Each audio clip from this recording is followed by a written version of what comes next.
안녕하십니까. 오늘은 오창일의 오시캠프, 오창일의 광고교실에서 진행하는 새로운 시리즈의 광고가 되겠습니다. 지난 연초에 JTBC 방송에서 방영했던 대행사라는 드라마를 보신 적이 있습니까?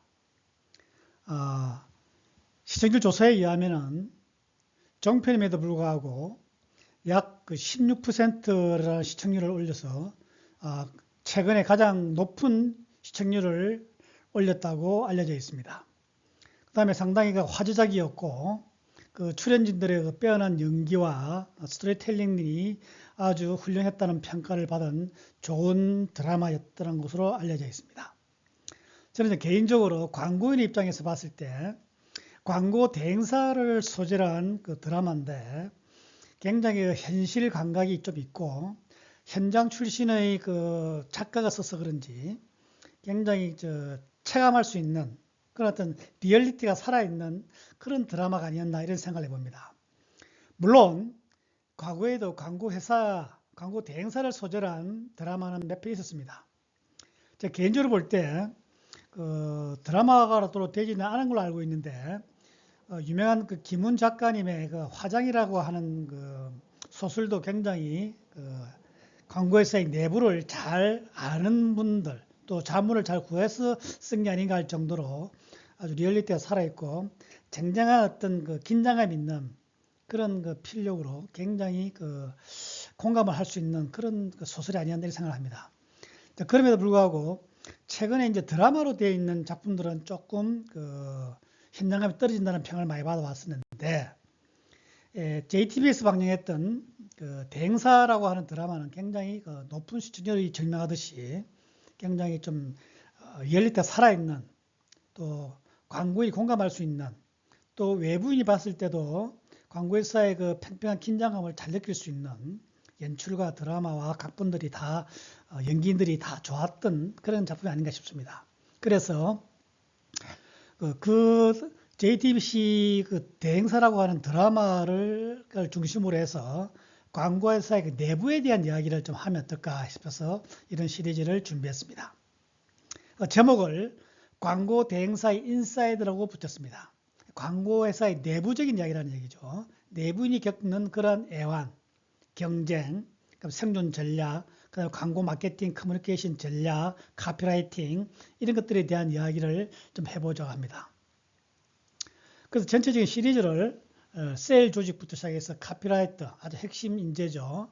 그 다음에 광고 크리에이티브는 CD 예술이라고 그러죠. 전략적인 사고라든지 주인 정신이라든지 그 다음에 아트와 카피 행복한 결혼했을 때 네 가지 화론 생존 유형의 네 가지 조건 광고 대행사의 독특한 조직이죠. 그 다음에 프로 정신이라든지 그 다음에 이제 글로벌 시대에 되어서 현대사회에 들어오면서 광고회사의 변화까지 내부적인 관점에서 내부의 이야기, 내부의 스토리텔링들을 조금 대행사와 자료를 좀 참고해서 한번 자료를 만들어 봤습니다. 오늘은 첫째 시간입니다. 광고 대행사 인사이드 첫째 시간인데 에이전시 인사이드 1입니다. 즉 광고회사만 갖고 있는 독특한 조직이라 할 수 있죠. 세일 조직에 대해서 몇 가지 이야기하고자 합니다. 자, 광고 대행사는 이제 드라마 제목도 대행사로 되어 있습니다만은 지금은 이제 광고 회사가 일반적인 명칭입니다. 광고 대행사는 그야말로 대행입니다. 대행. 갑이 있고 을이로서 대신 행한다 이런 뜻이 되겠죠. 요거는 이제 원래 광고회사가 출발할 때 1950, 60년대에 미국에서 완전히 기본적인 포맷이 형성됐죠. 그래서 7, 80년대 아주 최고의 전성기를 누렸고 현대사회는 아주 성숙기에 들어와 있는 광고회사의 모습이고 끊임없이 진화하고 변화하면서 현대사회에 적응하고 이끌어가고 있는 실정이죠. 아무튼 대행사란 말보다는 광고회사라는 말을 쓰는 게 좀 더 개념이 맞다.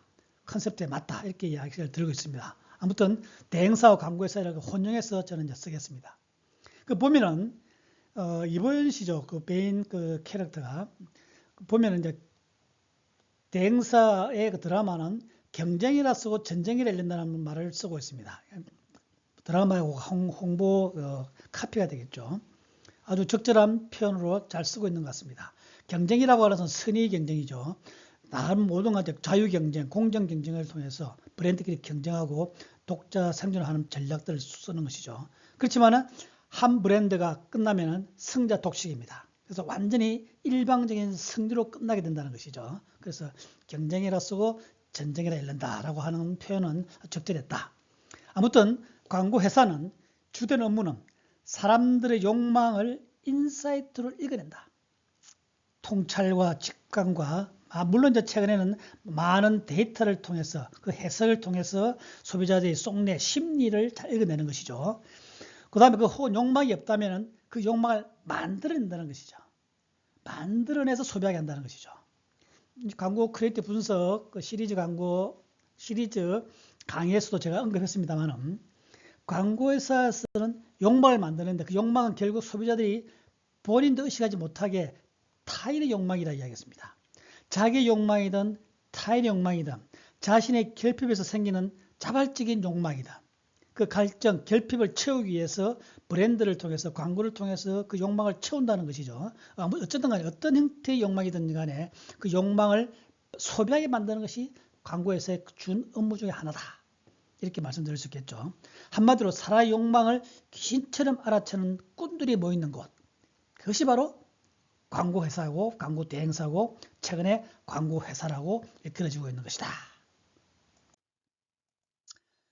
저는 이 광고를 보면 이 드라마를 보면서 디젤 그 캠페인을 떠올렸습니다. 디젤은 한지 광고 캠페인 한 10년 전에 나왔습니다만 굉장히 좋은 카피고 좋은 크리에이티브를 보여주고 있습니다. 그 헤드라인을 보면은 Smart listen to the head, stupid listen to the heart 이렇게 되어 있죠. 그러니까 현대 디지털 시대는 스마트 사회라고 합니다. 아주 지적이고 또 여러 가지 이익 창출해서 또 경쟁해서 굉장히 스마트합니다. 또 각종 테크놀로지가 아주 첨단적으로 발달되고 있죠. 그런 속에서는 끊임없이 이성적이고 논리적으로 경청해야 된다는 것이죠. 그렇지만은 스투피트라고 하는 것은 가슴으로 경청한다는 겁니다. 여기서 이제 스마트라고 하는 첨단 현대사회에 대한 어떤 약간의 비난, 비판적인 사고가 들어가 있는 것 같고 스투피트라고 하는 것은 성실, 솔직, 정직, 그 다음에 진솔함, 자기의 욕망에 충실한 것 이런 것들에 대해 있는 것이 조금 현대사회에서 본다면 조금 스투피트하게 보일 수가 있는 것이죠. 그렇지만은 디젤이라고 하는 청바지, 이 패션의 철학은 현대사회를 따라가는 스마트보다는 좀 더 인간적이고 원초적인 거, 인간 기본적인 욕망에 충실한 스투피트를 더 선호하는 것 같습니다. 그런 것들을 광고 테마, 광고 콘셉트로 만들어서 진행하고 있습니다. 그래서 결국 우리 청년들, 젊은 세대들은 이런 패션 감각은 가슴으로 듣는다라고 하는 그런 광고 캠페인을 정한 거죠. 이것이 이제 이성과 감성, 머리와 가슴 이런 것들이 이 광고에서의 속성하고 아주 잘 맞는 그런 개념으로 저는 해석했습니다. 그 다음에 여기 보면은 스마트 크리틱, 스투피드 크리에이트 되어 있죠. 그래서 밑에 보면은 비 스투피드 디젤이 되어 있습니다. 그래서 디젤 광고 캠페인의 테마는 비 스투피드라고 하는 걸 강조하고 있고, 그 다음에 스마트는 비판적이지만 스투피드는 새롭게 창조한다는 것이죠.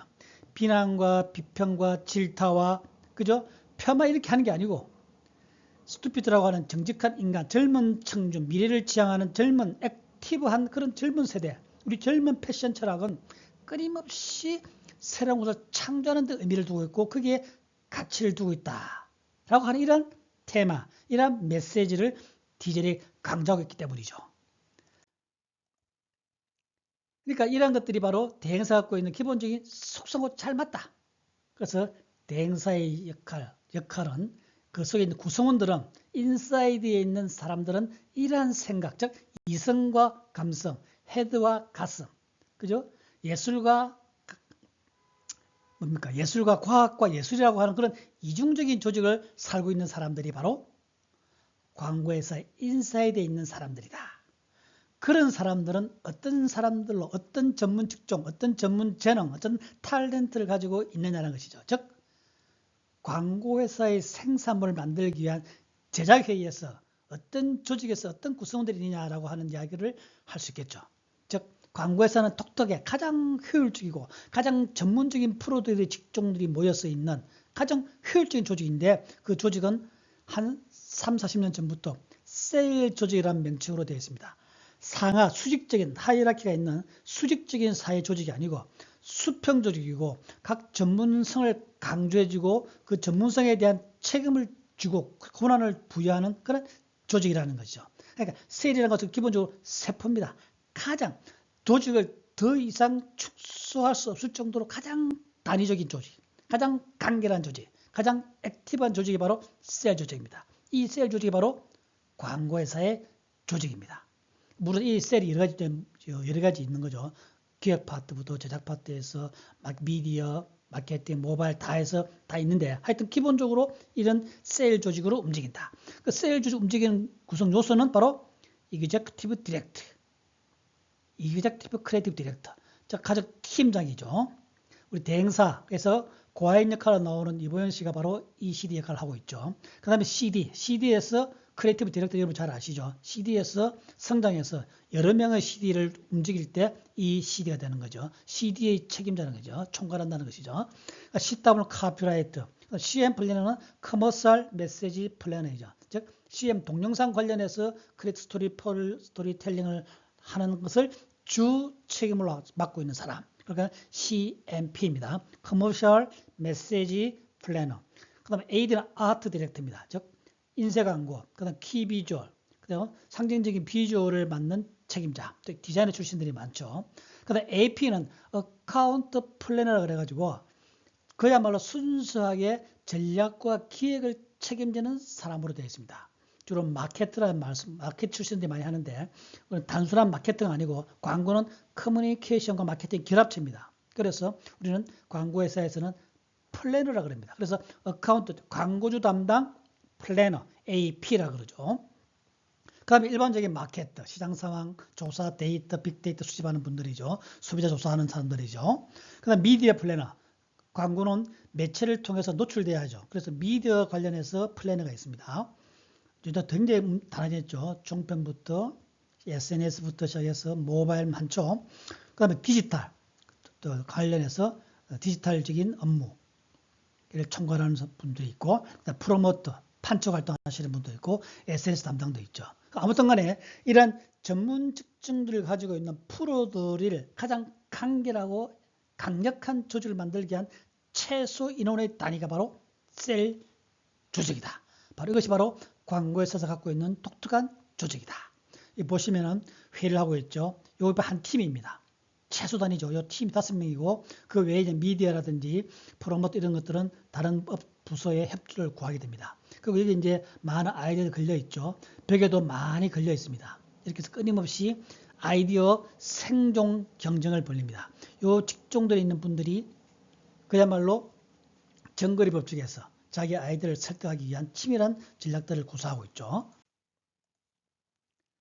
광고 대행사는 광고 회사라 말씀드렸죠. 이 광고 회사의 꽃이 바로 제작 본부장, 즉 이그제큐티브 크리에이티브 디렉터, CD를 총괄하는 것입니다. 여기 두 분, 세 분들이 바로 CD죠. CD인데 요 위에 CD를 총괄하고 리드할 수 있는 분이 바로 이그제큐티브 크리에이티브 디렉터입니다. 보통 경력은 한 15년에서 한 20년 되면은 이그제큐티브 크리에이티브 디렉터가 되죠. 이 사람들은 특히 이제 이 대행사 드라마에 나올 때 보면은 남자들이 싫어하는 3대 조건을 가지고 있다. 누가? 이그제큐티브 디렉터, 저 고하인 CD가 이 CD가 이야기하는 거죠. 똑똑하고 냉정하고 워커홀릭이다. 아주 똑똑하고 스마트해야 되겠죠. 냉정하다. 아주 스튜피드하고 굉장히 냉정하고 쿨해야 되겠죠. 그 다음에 업무를 우선으로 하는 워커홀릭. 약간의 일 중독자들이 되어 있다. 물론 최근에는 여러 가지 이제 워라벨 때문에 이런 것들 싫어했습니다만은 광고회사 프로들이 갖고 있는 기본적인 속성이다. 이런 이야기입니다. 그런데 이 고하인도 아주 초보 신입 8년차, 9년차 카피라이터가 퇴사하게 되는데 그 퇴사를 제작본부장에 핑계대면서 떠날 때 이런 말을 하죠. 떠나는 카피라이터가 고하인 제작본부장 이 CD한테 이야기하는 것이죠. CD님은 유선자예요. 자기가 만드는 광고에서는 휴머니스트인 척하지만 사실은 자기 성공을 위해서 팀원들을 사람들을 도구로 쓰는 성공에 미친 소시오패스. 아주 큰 악담을 하죠. 그렇지만은 여기에 이런 것 끄떡하지 않습니다. 아주 냉정하죠. 그래서 떠나는 회사, 그 다른 회사에 가서 열심히 잘 하라고 타이르고 보내죠. 아무튼 간에 광고 대상 조직이 되어 있고, 이렇게 이제 보기도 보면은 많은 썸네일, 시안, 그저 카피, 그 많이 나와 있죠. 대항 카피도 많이 나와 있죠. 이게 최고로 나와 있습니다. 이 뒤에도 물론 이제 중요한 것들, 이 중에서 골랐던 것들이 후보작으로 이렇게 뒤에 벽에 걸려 있습니다. 물론 이런 것들을 다 나중에 고아인 CD, 고아인 ECD가 다 리뷰하고 걸러내겠죠. 아무튼 간에 이렇게 세일 조직에서 이런 사람들이 다 하고 있는데, 앞에 말씀드렸도록 디렉터, CM 플래너가 영상 쪽, 그림 쪽을 다 보고 미디어 쪽 담당하는 사람들이 있음에도 불구하고 기본적으로는 이런 메시지가 무엇이냐, 키워드가 무엇이냐고 하는 것을 위에 벽에 붙여놓고 공개적으로 서로 상호 리뷰하고 비판하고 아이디어를 숙성시킨다는 것이죠. 그러니까 쟁쟁한 프로들만이 할 수 있는 그런 조직이 바로 광고회사이다. 최근에 보니까 그 차이나 클래스, 유시민 작가가 특강하는 걸 봤는데 거기도 이런 말을 합니다. 여러분은 민주주의를 이야기했을 때 무엇이 떠오릅니까? 라고 하는 것을 하나 떠오르는 단어를 이렇게 써서 벽에 붙여보 달라라고 하는 주문을 했습니다. 즉, 이 말은 광고적으로 본다면 이 브랜드를 들었을 때, 이 브랜드를 봤을 때, 이 브랜드를, 광고할 브랜드를 사용해 봤을 때 여러분들은 어떤 개념, 어떤 혜택, 어떤 단어, 그죠? 어떤 스토리, 어떤 인상, 어떤 에피소드가 떠오르느냐라고 하는 걸 적는 거하고 똑같은 이야기입니다. 이게 바로 광고회사에서 제작해야 하는 방법입니다. 이렇게 많은 아이디어를 내는 이유는 바로 여러분이 많이 알고 있는 브레인스토밍입니다. 브레인스토밍은 기본적으로 집단지성, 아까 전문 프로 집단이라고 했습니다. 그 세일 조직에 있는 전문가, 직종별, 영상과 정사진과 카피와 CD의 경험과 노하우 이런 것들이 미디어 쪽 다 합쳐가지고 거기서 집단지성에서 상호 리뷰를 통해서 아이디어가 숙성될 수 있도록 하는 기본적인 창작 방법들입니다. 그래서 우리가 이 사회에서 지금 많이 쓰고 있죠. 그야말로 검증된 제작회의 방법이고 아이디어 발상법이고 가장 많이 쓰는 가장 쉬운 방법이면서도 가장 효과적인 그런 제작회의 방법이다. 그래서 광고회사는 제작회의를 시작해서 제작회의로 끝난다. 브레인스토밍을 통해서 시작하고 브레인스토밍이 끝난다 할 정도로 많은 회의가 됩니다. 그럼 끊임없이 다른 프로, 다른 스텝이 냈던 아이디어에 대해서 질문하고 그 질문을 토론하고 그 질문에 합당하고 그 질문을 했을 때 무엇을 해결할 수 있고 어떤 단어가 떠오르냐고 하는 것들, 어떤 스토리가 떠오르냐고 하는 것들, 어떤 공간을 얻을 수 있냐고 하는 것들을 계속해서 토론한다는 것이죠. 이러한 집단지성의 힘을 광고회사에서는 최소한으로 아주 간결하고 효율적으로 아이디어를 생산해낸다. 그런 것들이죠. 그래서 이번 시간에는 광고회사 인사이더 첫째 편으로서 조직에서 세일 조직에서 어떤 분이 어떤 회의를 하고 어떻게 하느냐 하는 데 대해서 언급을 해보았습니다. 자, 다음 시간에 또 더 좋은 대행사 에이전시 인사이더 2편을 기대하시면서 오늘 강의는 이렇게 마쳐보겠습니다. 대단히 수고하셨습니다. 감사합니다.